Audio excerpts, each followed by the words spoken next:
Okay, so second part of CISSP Domain 3. So in this podcast, we're going to discuss about cryptography. In a previous podcast of CISSP Domain 3, I discussed about TCB, TPM. Now TCB I am yet to cover. So in this, I will going to cover the TCB also. So now in this podcast of CISSP Domain 3, I want to start with the cryptography. It's very important. You should know the basics of cryptography, how it works. So overall cryptography is two types, symmetric and asymmetric cryptography. Symmetric cryptography use same key to encrypt and decrypt the data. That is called symmetric cryptography. And in the symmetric cryptography also, we have two types of symmetric cryptography. One is called as a block cipher and one is called stream cipher. Now what is block cipher is? Block cipher is we divide the data into small block and each block we encrypt separately. If this session is happening on the symmetric block cryptography, the session is look like that. Hey guys, am I audible? That is a symmetric block cipher is used in the case of when the data at rest. But data in running state, podcasting, audio streaming and all that, there we use a symmetric stream cipher. So stream cipher where we parallelly XOR bit by bit instead of dividing into blocks. So one more important thing you need to remember is block cipher. In the block cipher, transposition ciphers are the example of block cipher and Caesar cipher is an example of stream cipher. And stream cipher used in audio streamings and all that. The biggest reason of symmetric cryptography, it is fast because it uses the same key to encrypt and same key to decrypt.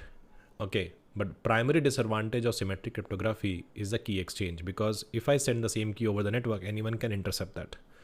And second biggest concern is the scalability. So you also need to remember the formula for symmetric cryptography, which is called n minus 1 divided by 2. N basically mean number of systems. Now in symmetric cryptography, we need to remember three algorithms. One is called as RC4, AES and DES. AES is better than RC4 and DES, that you need to know from the syllabus perspective, and AES is more compatible with the software environment and all that, because hardware cryptography is expensive, but it is faster. Software based cryptography is slower, but cost effective. So AES is more compatible with the software, and they use the cipher which is called RINDL, or RINDL, which has a low processing overhead and ability to work with the software in a variety of environment. With the DES, the problem is that required a lot of computation. So if you take a use case of RC4, it is used in SSL, WEP.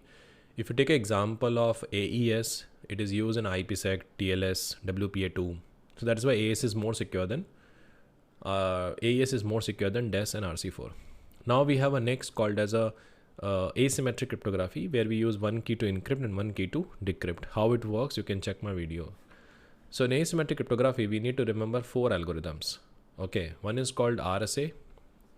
Actually, asymmetric algorithm divided in two parts. One is called discrete logarithm and second is prime factorization. Discrete logarithm are three types: ECC, Elgamal and Diffie-Hellman. Prime factorization is RSA. You should know this category. Now, we always compare RSA with ECC and we always compare Diffie-Hellman with Elgamal. RSA is an old secure algorithm, but problem with asymmetric is it requires a lot of computation because we're using one key to encrypt, one key to decrypt. And with RSA, the one problem is that it required a lot of computation because it used the bigger prime numbers. Alternate of RSA today, we use ECC. So if you take the Google homepage, blockchaining and all, they use ECC. So biggest reason of using ECC is that they use the small keys, which providing the same level of security with RSA. So this is the thing you need to remember. With limited computation, which algorithm is best? Answer is ECC. So if I'm using IoT, ICS devices, we need an encryption, we need a key exchange, but with limited computation offer the great amount of security, we use ECC. And whenever there's a key variables are there, we use Diffie-Hellman and Elgamal. So that's something you should know. So biggest reason is ECC is over RSAs in terms of functionality. With limited computation, it offers the same level of security.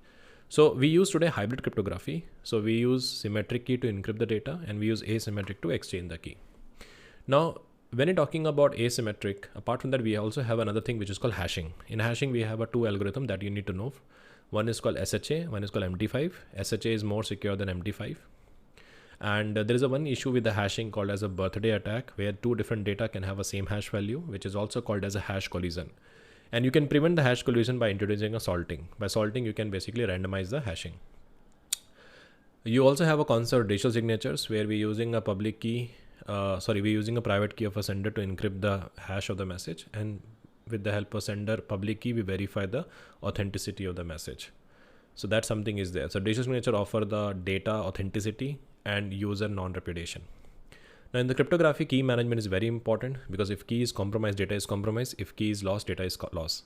So key should be stored and transmitted by secure mean, and key should be extremely random. Key should be properly destroyed, and key should be not be present in a clear text anywhere. That's why to recover the key, we use three techniques. One is called dual control, two people. So key is split across two people. So if they want to encrypt the data, the two keys need to be present on the same time. That is called dual control. And split knowledge means the two people carrying the key. Second part is called key escrow. Key escrow means strong, we have a key with third party. If your primary key is lost, we can use a third party key to obtain the copy of the key. When you're talking about distribution of a keys and all that, we use PKI, public key infrastructure. So in PKI, like we're using a dedicated third party who authenticated the public key of the sender, and based on that they build the trust. So PKI has the two servers, certificate authority and registration authority, and understand in this way. So certificate authority is just like IEC2, and registration authority is just like a Pearson view. So registration authority will take all your information, verify your information, but by ultimately who issue the certificate? IEC2. Who can revoke a certificate? IEC2. So same thing happen here. So whenever we receive a certificate, we first check the certificate status. Is it revoked or not? And we have a different way to check the revocation. One is called online and one is called offline. Online is called OCSP, Online Certificate Status Protocol, where we immediately check the certificate with the server. And CRL is called as an offline process, where we check the certificate status with the maintained with the repository. So we maintain the repository of certificate revocation list, and we verify is the certificate is part of the list or not. If it's part of the list, we will not accept the certificate for the communication. In this entire architecture, timestamp is very important. So we have a 4 type of attacks in cryptography. One is called ciphertext only attack, where we only have a ciphertext. Second is called as a known plain text attack, where we have both key and plain text and ciphertext. Sorry, not key, but we have a ciphertext and plain text. We need to find the key. We also have a next called chosen plain text attack, where we choose plain text and process to the encryption. And we have a chosen ciphertext attack, where we generate a ciphertext, process to system to find the plain text and find the key. So these are the 4 type of attacks you should know. And along with that, we have a frequency analysis attack, where we know some frequent words used in an encrypted email, and based on that we try to defeat. And this is a technique we use with the ciphertext only attack. Along with that, we have a side channel attack, pass the hash attacks, ransomware, which is part of this cryptography attacks. And the last part we called as a TCB, trusted computing base. Very, very important. Now, when we're talking about the TCB is referred to a core component of a system, where the hardware, software, firmwares are responsible for enforcing the security policies and ensuring the secure operation of computing systems. And these components are considered as a trusted. Let's say example, during a COVID, you're working from home. So until unless you don't set up the VPN connection, you cannot connect to the enterprise. So VPN providing you the trusted computation, which ensure anything you pass through the VPN, it is secure. So when I say this system A is, I can trust, I can store in data. How can you say the system is trusted? Because on the hardware level, they have a TPM. On the firmware level, they have a code signatures. And on the software level, they have antivirus. So one thing you need to understand, if any of the one component is compromised, everything is compromised. Understood? You're getting a point. So this is how. So all 3 components are working together to create a trust state. But who manages this? We have a security kernel. Security kernel is act like an interface between you, which is subject, and the object, which is called system. That's why, in Windows, you can see when you're running run as an administrator command in CMD, you will see the different prompt. And when you simply open the CMD, you can see the different prompt. You can see that. So that's how you can see the parameter. So security kernel using a reference monitor, which validate the subject object. In layman term, you can understand is we have a bar, we have a club. So club is a system. Security guard who's standing outside is like a reference monitor, and the one who owns the club is called as a security kernel. The security kernel has given instruction to the security guards who is allowed, who is not. You are the subject, and club you want to access the object. So when you try to access, guard will check your data in their list. If it's approved, you can access, otherwise you cannot. So this is how the TCB, like guard, owner and club, are working together to create a secure state.